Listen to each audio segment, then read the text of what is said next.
So I want to show you what I saw the other day. So this is from March 22nd, 1976. Man, not a good show. And when I got to Hurt, the contrast between the 22nd, St. Louis, which I'm going to show you, and a couple days earlier, March 20th, 76 in Charlotte, is like night and day difference. And I'm not quite sure why it was. You know, it could have been a number of things, which I'll get to it later at the end of this video, but I want to show you the difference and then talk about it a bit and share it with you guys, because I want you guys to see like what I'm seeing.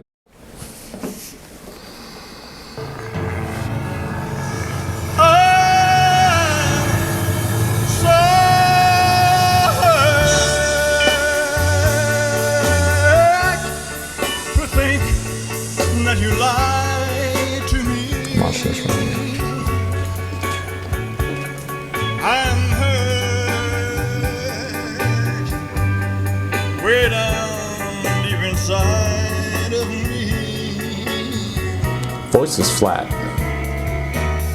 You said our love was new and we'd never part. Now you want someone new, and it breaks my heart. So I'll just say, like, something that I actually haven't noticed. Elvis looks similar to how he did on Elvis on Tour, like really washed out, like the lights were too bright. Doesn't look good. No power in the voice. I mean, not that I could do better, but you know, as a fan, I'm like, this is what I'm thinking. Though you hurt me like nobody else could ever do, I would never hurt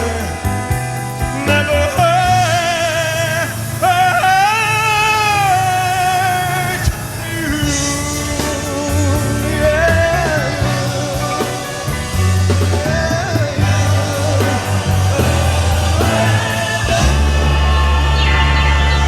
Notice he didn't even really try there on the end. I think he just kind of gave up. I don't know. I mean, maybe his voice, maybe he could have been tired out, because this was the last performance, the last concert of that tour. Not good, not good. You know, he kind of smirked to, you know, the Stamps or the Sweet Inspirations, or, you know, like at the end, I think he's got to know that, man, that I did not do good there. So when I listened to that, I was like, whoa, I was not expecting that. Like, Elvis's shows in December especially were really hit and miss. You could get a great one, which is what I saw and heard from Charlotte, March 20th, and then 2 days later, it's totally different. Now, the crowd, if you watch this, the crowd was really into it.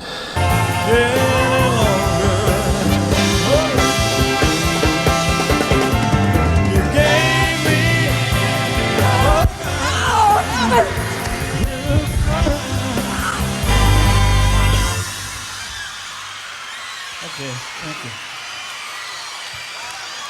Thank you. Yeah, well, you have to go back to your seat, ladies and gentlemen.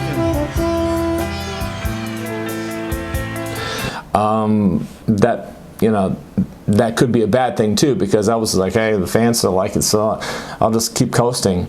But listen to the difference 2 days earlier. This is like one of my favorite versions of Hurt.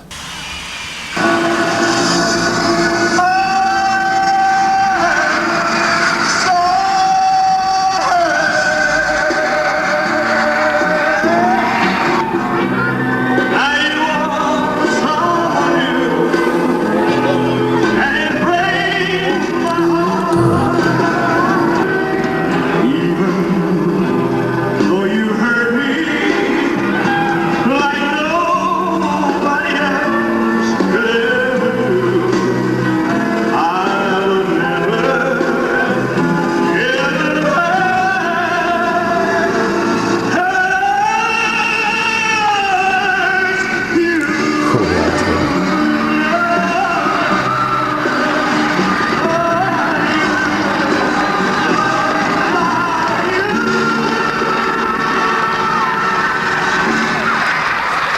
was so much better. You could tell, like, Elvis had way more energy for this one, you know, and you gotta think that Elvis knew, wow, I'm singing this really well.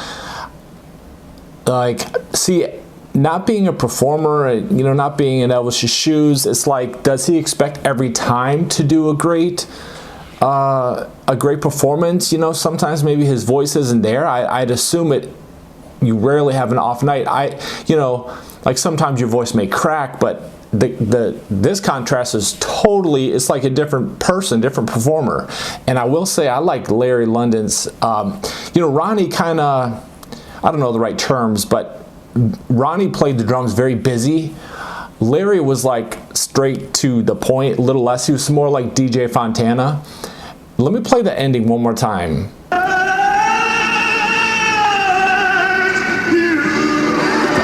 That's like an opera singer. So I'm thinking to myself when I'm listening to this, I'm like, man, why was it so different?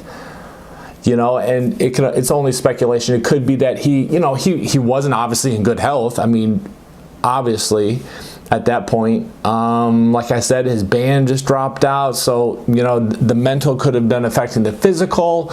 You know, maybe he took a little too many downers. Just before this tour started, Glenn Hardin handed in his resignation. So did Ronnie Tutt, and James Burton did as well, although he changed his mind and decided to go with Elvis on this tour. But Glenn Hardin was replaced, and Ronnie Tutt was replaced with Larry London, and I actually like his drumming style. So that kind of cues you into where Elvis's frame of mind might have been. Maybe he got up too close to the showtime and he was a little drowsy. Whatever it wasn't good, and it's a big difference. So what's the point of this video?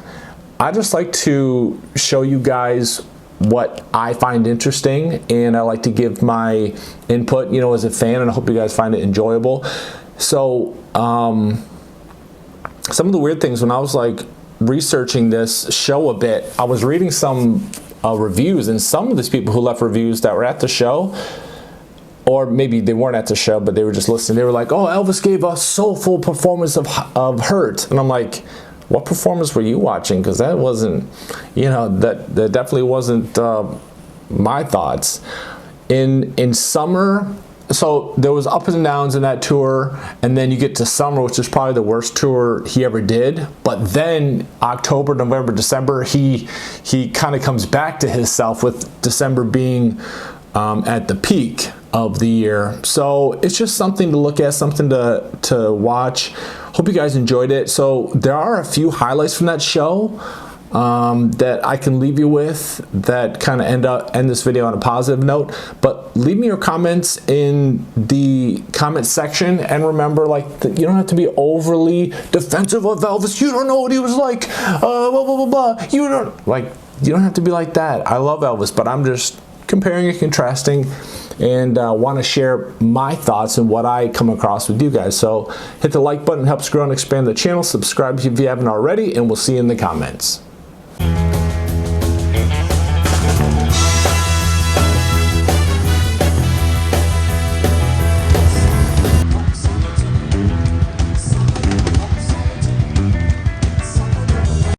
On the piano from Nashville, Tennessee is Shane Keister. Keister. Yep.